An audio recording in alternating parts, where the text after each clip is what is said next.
Since the beginning of the coronavirus crisis, many people have had to change their habits or usual ways of doing things. Some people who used to go to school now study at home. Some of them have been trying to get in the habit of learning and studying on their own. How might habits connect with studying and learning? Today's education tips will explore that very question. Habits are regular ways of dealing with your environment. You generally do not pay attention to them. In the book Good Habits, Bad Habits, Dr. Wendy Wood notes that a habit turns the world around you, your context, into a trigger to act. Habits take many forms: eating, exercising, even studying. You may not realize it, but habits make up many of the actions that you do every day. In the book Atomic Habits, James Clear describes a 4-step process by which habits are made. These steps are cue, craving, response, and reward.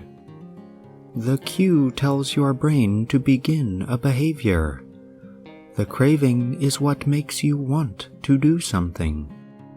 The response is the actual habit that you perform. The response, in turn, gives you a reward.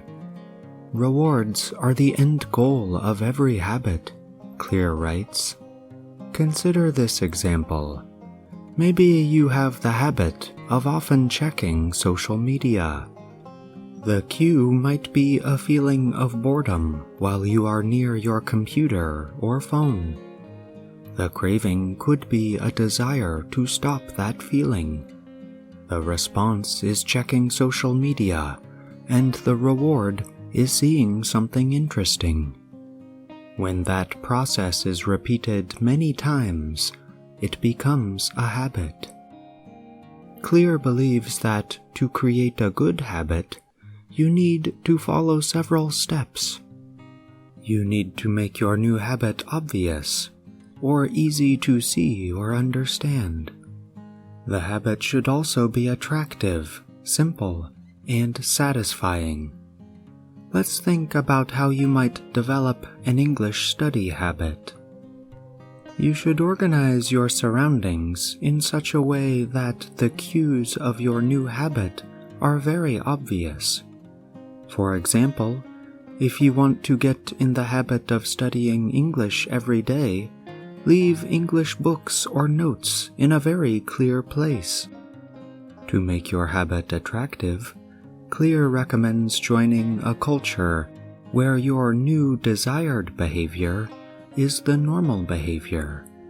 For example, you could join a group of other English learners in online meetings.